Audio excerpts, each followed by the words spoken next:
Creepy things happen in the woods. Fact. And thanks to the great haunted library known only as the internet, we have a plethora of eerie instances and strange tales to lay out to you, the custodians of horror fiction and fandom. Hello horror fans, and once again welcome back to the Scariest channel on YouTube, top 5 scary videos. As per usual, I'll be your horror host Jack Finch as we once again dive into the thicket, rush past the bramble and briar, and curiously take a look at the top 5 creepiest tales from the woods.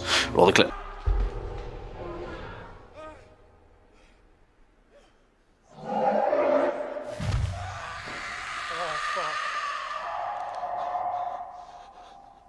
What are we gonna do? I gotta... For the curious amongst you, that clip was from 2017's The Ritual, which is a fantastic demonstration of modern British horror and just a straight up awesomely creepy movie. Give it a watch. Kicking us off at number 5, The Man in the Bush. And this is a story from over 6 years ago from Reddit user Jolly Old Bogan, who reminisced on a strange occurrence back when he was 17. It was in Australia and Jolly Old Bogan had just got on his driving license, which for many of us is a rite of passage, giving us the freedom to explore the wide world and the open road. But after setting out on a fervent road trip, he decided it would be a good idea to explore the backwoods and bush of rural Australia. As he was driving down an isolated single road with no lights and no sign of civilization, out of the darkness stepped an elderly man in a cream suit with a bunch of slightly wilted flowers. He was hitchhiking and seemed harmless enough, so he decided to pick him up. Turned out he was a really nice guy, well kept and a trimmed beard, bright blue eyes. He told him and his friends that he was on his way to visit the site of where his loved ones tragically died. This unsettled them a little, but they drove on until they got to a little bend in the road. The man asked to be dropped off there, and he got out, shook hands with them all, and they wished him well, sending their sympathies to his loved ones. They were sorry for his loss. He replied, "Have no sympathy for the dead, they are free. May God bless you all, children."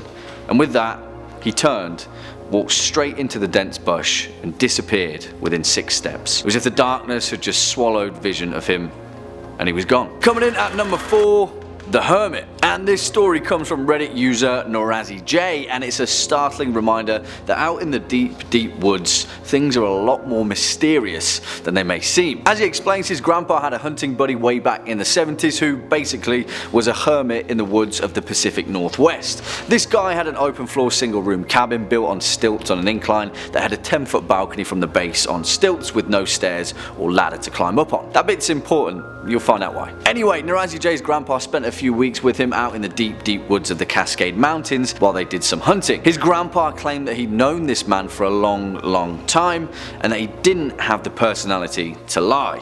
So one night during the trip they were relaxing in the cabin after a hunt, and his buddy tells him that there are Sasquatch in this area and he needs to be careful going out alone at night. His grandpa chuckled thinking he was joking and didn't think much of it, but this guy, the hermit, put on a very serious face. Suddenly the mood shifted and he grabbed a few pieces of fruit, bread and some jerky from the kitchen and placed them in a bowl.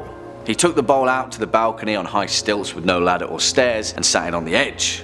He said the bowl will be empty in the morning, and then he went to bed. Well, that night his grandpa was laying on a cot set up near the balcony window, and he woke up to rustling outside. He peeked through the window and saw the bowl. It was empty, but to this day he still claims that he saw 4 fingers resting on the edge of the balcony just before letting go. Swinging in at number 3, The Skinwalker. And this story comes from Space Fox, who tells the tale about the time spent on his grandparents' ranch out in the Navajo wilderness, which is inexplicably tied to the legend of the Yi-Na-Lushi, the Skinwalker, the myth of the Wendigo, an evil spirits born out of cannibalism. See, his grandparents owned a ranch that raised mainly horses and cattle, and he helped them out in the summers whenever he could. On one unusually cold night though, things started going crazy and the dogs started barking outside, and he and his grandpa rushed outside with guns, assuming it was a mountain lion or coyote. In a flash, the cattle had already ran off and they set out on horseback to find them and make sure they were safe. A while later they actually found them huddled together in a corner of the ranch, terrified in the darkness. His grandpa counted them and found that one was missing. Ultimately they decided to give up the ghost and search for the missing cow in the morning, but on the way back their horses were unusually on edge. About halfway he saw something on the ground, and as they got closer they realized it was the missing cow splayed out on the ground, but a creature which looked like a human covered in coyote patterns, was beside it, eating from the carcass. His grandpa told him to ride straight back to the house and get his cousins to help, but when they returned, his grandpa was white as a sheet. The only thing that remained on the scene was a few spare scraps of meat and a couple of half-chewed bones, picked completely clean. What do you guys think? Skinwalker? Wendigo? Yeah, I think so. Next up at number 2, the Rainbow People. And these last two stories come from Reddit user The Walking Dude, who seems to have had the unfortunate experience of witnessing some pretty perplexing events out in the deep woods of rural Colorado. According to him, a lot of the creepiness and happenings through the mountain region are to be blamed on the so-called Rainbow People, who, according to local legend, are a group of vagrants that began a simple living cult back in the 70s and 80s, who went out into the deep woods and just never left. As the legend expanded, more people say that years of isolation and hippie philosophy warped their minds, and in rural areas like Nederland and Ward, running across these people is considered very dangerous. Apparently, they wander around breaking into remote cabins for food and supplies. As The Walking Dude explains, a friend of his had a particularly scary encounter with one of the Rainbow People. He was out living in his father's house, a cabin off the grid near Nederland, where he had a room on the ground floor with a bed directly beneath a large glass sliding door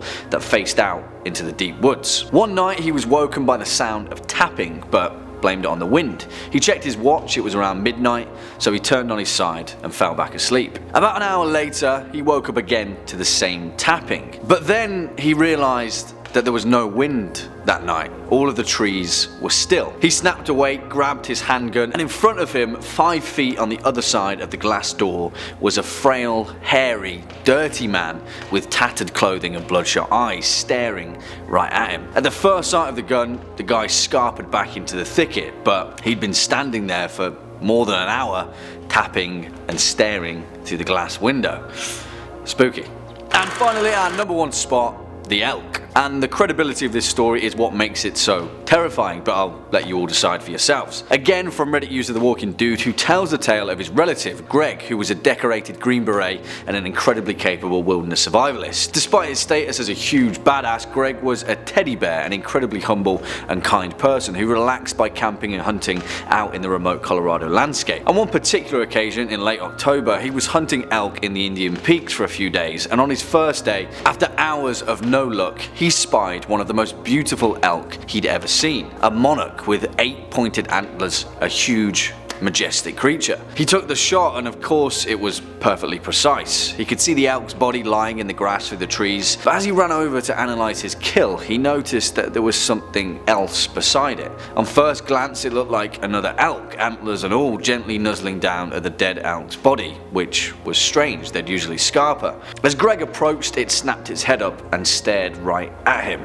It glared at him, glassy black eyes like a stern parent to a child. But then it stood up, and Greg realized that it was not an elk. It must have been lying on its stomach because it fumbled up with its arms, stretching its legs beneath it. Most of it was somewhat human, emaciated and elongated, and when it stood, it was over 10 feet tall, not including the antlers on its head. It just stood there, glaring at Greg with hatred, and the woods around them was deathly silent. Of course, when he came to his senses, Greg turned tail and ran and never looked back, but to this day, he maintains that it is the most unexplainable and terrifying encounter that he's ever had. Well, unfortunately folks, that's all we've got time for in today's video. Just sticking around all the way until the end. Let us know your thoughts in the comment section down below. Before we depart though, let's read out some of your more creative comments from over the past few days. First up, Dead Town Manifesto 1985 says, I got a question, Jack. Do you believe in science or the supernatural? And well, that's a fantastic question, and one that I believe we should all be asking ourselves. I believe in science first and foremost, as well as the scientific process, but I'm also completely open to the infinite complexities of the universe, some of which I believe may err